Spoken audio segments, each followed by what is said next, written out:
第二次打印战争的系列模拟推演。内容简介：第二次打印战争的系列模拟推演是按照国际政治格局的演变，推演了一场最真实的印巴冲突和第二次打印战争，展开了海、陆、空全面对抗。全系列涵盖了300种军事武器装备，对 C、美、印、巴局势进行了模拟推演，对各大国军事武器装备进行了非常详尽的解读，对若干争议话题也有深度的分析。第9集，山谷遇袭。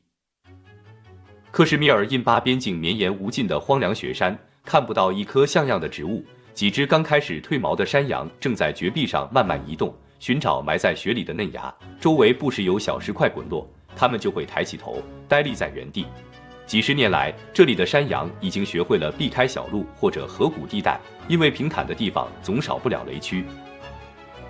张少熙穿着厚厚的外套，蹲在炮对镜后面，看着山羊的上方几百米的一座白雪皑皑的山头，印度军队的一座前沿哨所就在那里，陪同他的拉菲克上尉坐在了一旁查看地图。前面那个山头上就是印度第3步兵师的部队。没错，大概有一个排，属于第8马拉蒂轻装步兵营，第3步兵师的主力部队还在东面。拉菲克上尉说道：“山后面有路吗？”“有，但是路况很糟糕，只有夏天才能走。这个月份，这些前沿部队得靠乌塔普尔基地的第153直升机中队运送补给，每个月会有1-2次。”上尉接着回答道。“北极星？不，是米17。那座山头离这儿多远？”张少熙一边问一边心里估算着。直线1.5公里，当然山谷的落差就无法精确计算了。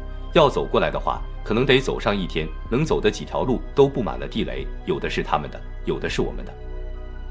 张少熙现在可以看到戴着绒线帽的印军士兵从掩体后面探出头来，用望远镜朝这里看。这些年打过炮吗？最近10年没有打过。1999年以后，双方都把主要攻势转移到了山后面，打不着了。他们在前沿有几架猎豹直升机，对我们是一个麻烦。不过嘛，我们每个营都有毒刺导弹。张少熙离开观察哨时候想，任何一方想在这样的地形上发动大规模进攻都是毫无意义的。上级派他来本意是与巴基斯坦的陆军进行交流，交流的方式有很多种，但是张少熙就是想到前沿来看看。他的要求着实让主人为难，尤其现在的局势很险恶。最后，北方司令部想到一个折中的办法，从地图上选了一个10年来最平静的山口，让 C 国上校来走走，并且派了25步兵师的拉菲克上尉全程陪同。张少熙走下山头观察所的时候，看到有一些巴基斯坦士兵正在准备武器，似乎有一次演习。怎么，今天有行军演习？张少熙问上尉。不是演习，恰巧昨天有一架敌机坠落在东面，有人看到飞行员跳伞了，可能掉在山里了，上面让附近的守备部队去找找。找飞行员？不光找飞行员，还有飞机残骸。我能一块去吗？ C 国上校直接问道。上校，你见过比这里的山更可怕的地方吗？拉菲克上尉笑着说道。这个问题让张少熙觉得很有意思。拉菲克上尉，我见过更陡峭的山地，就在500公里外。张少熙说着朝东面指了指。好吧，我们一起去。飞机就掉在了几公里外，希望来得及送你回司令部。印度军队会过来吗？张少熙接着问道。一般不会，每年的6月份前，他们都不是很活跃。最让人担心的还是地雷，我们得走山羊常走的路。哦，还有一件事，你得跟在我后面。拉菲克上尉轻轻摸了摸小胡子说。搜索小分队原来只有11个人，指挥官是一名中士，现在加上张少熙和拉菲克上尉，正好凑成了一个不吉利的数字13。拉菲克上尉随身总是带着冲锋枪，也能算半个战斗人员，而张少熙没有武器，只有望远镜。带队的沙扎德中士对拉菲克上尉草率的决定似乎有一些不满意，他认为一名没有武装的陌生外国人肯定会拖累他的小队，但是碍于军衔又不能直言。张少熙看出了沙扎德中士的不满，只能不动声色地跟在后面，他得尽量不使自己像个累赘。沙扎德中士30来岁，对这一带还算熟悉，一直都走在最前面。他随身带着一个备用的海事电话和手持 GPS， 另外就是一支显眼的老式斯泰尔69式狙击步枪。这是一件脱离时代的武器，落伍的外形和塑胶枪托很容易让人联想起军事5项比赛用的小口径步枪。中士以外的其余的士兵大部分都携带着 AK-47 突击步枪。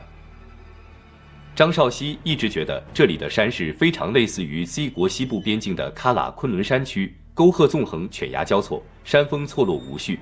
如果没有 GPS， 在这里要找到1公里外的目标都是很困难的。1天前，萨博2000预警机准确地报告了一架飞机坠毁于此，但是光靠坐标还是不够的。由于在冲突期间，实际控制线的约束力接近于0，出动直升机很容易被发现，所以只有靠步兵来确认实际情况。小分队在山里绕了几圈，有几次把自己都给绕糊涂了。经过一次讨论，最后沙扎德中士说服了拉菲克上尉，继续按照他的想法去找那架飞机。张少熙不想发表关于地形地物判断的意见，毕竟自己只是客人。到了下午2、3点的时候，终于看到了远处的山坡上一条很长的坠毁痕迹，飞机的零件散落在整个山坡上，飞机前面的部分落在了一条干涸的河谷里，机头仍旧朝着北，这是目标的方向。但是跳伞的飞行员始终没有找到。我们可以找到计算机的存储器，看看有没有什么有用的信息，还可以拍一段录像，这样会有政治上的作用。上尉扶着一块大石头，气喘吁吁地说道。印度军队会不会来破坏？队伍最后的张少熙问道。拉菲克上尉有些犯难，他与沙扎德中士低头交谈了几句，然后恢复了自信。他对张少熙说：“应该不会，为了一架飞机残骸，不值得。”一行人开始找进入河谷的道路，1个小时后，终于摸到了河谷边上。这是一处隐蔽的山谷，两侧都是光秃秃的山头。张少熙觉得，如果不占领这些制高点，很容易会被伏击。于是他很委婉地向拉菲克上尉提出了这个看法。拉菲克又一次征询中士的意见，最后中士认为士兵们都很累了，不能为了不切实际的理由让士兵们在缺氧的环境里上上下下的折腾。